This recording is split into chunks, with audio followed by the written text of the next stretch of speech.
Hey everyone, welcome. Lawyer Friday.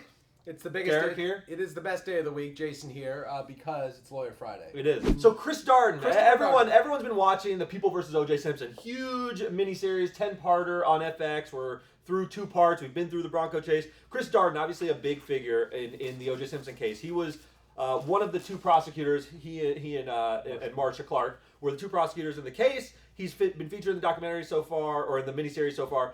Now it comes to light that he got some legal protection from one of his baby mamas. So this woman has apparently or allegedly been harassing him for quite some time. He's got a baby mama. He says that one baby mama was upset at the other. I know nothing about this story, so I'm just going to sit here and be amused by you. Go. Okay, so there's one.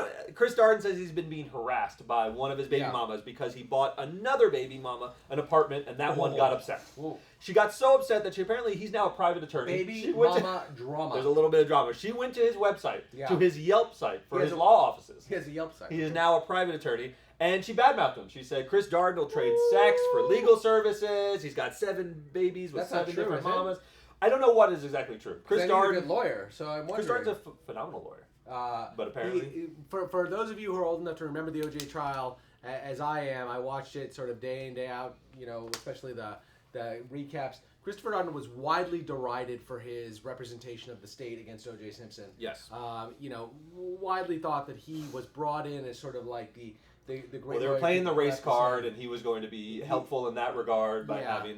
Now, I don't think Marsha Clark ever thought that she did particularly well either, but Christopher Darden was so outflanked at every turn by the lawyers across the table from him, or across the aisle from him, that he was really widely derided for the job that he did. Yeah, so I mean, this is an interesting case. That has nothing to do with whether or not he offered sex for legal services. It has nothing to do with that, but he now got a restraining order. He got some protection, 100 yards. This woman has to stay from him, and it's a slice into Chris Darden's life that I really was not at all aware of. That Chris Darden had any of these kind of controversies surrounding him, or I think once you peel back the layer of anything, interesting person. You get to once you learn the idea in life is to know as little as possible about everyone. Right. As soon as you know anything that deep about anyone, they become less sort of enjoyable and likable because he comes. And maybe he is the nicest guy in the world. I agree. But he's got all this baby mama drama happening around. You know, did it right. Johnny Cochran got out. Right. He won the case, and he passed away several years ago now, but you don't learn that much about Johnny Cochran other than that he was a phenomenal lawyer in the OJ case. Is that not the right way to do it? To die early? To die early and not have all this drama following. I mean, I'm sure, no, I love Johnny his Cochran. wife and children don't think that he. I don't think it was wonderful that he died, but it doesn't. There's not much onion peeling. How is it possible that Robert Kardashian was able to defend O.J. Simpson?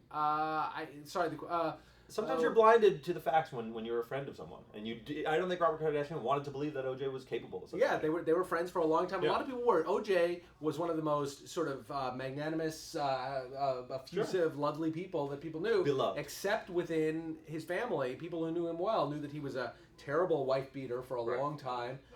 Did you know that the public never knew though? Nordberg, the Hertz commercials, he was just beloved. Here's my story. I grew up about 6 blocks from OJ Simpson. Really? From where I didn't grow up. From where he grew up, from where he lived at the time when he was in his post-playing days. And his son, a guy who I knew pretty well, Jason Simpson, I went to school with him. He's kind of a punk, actually, if he's still out there watching. Hey, Jay. But OJ would be seen at the local gas station, wherever, and there was nobody nicer than O.J. Simpson. He's my favorite player. I had a Buffalo Bills jersey when I was a kid. Sure. O.J. Simpson, the whole thing. Nobody nicer than O.J. There were stories, there were rumors that Jason was when the O.J. thing blew up. Some people thought that Jason committed the murders. Yeah. I mean, it was a captivating time.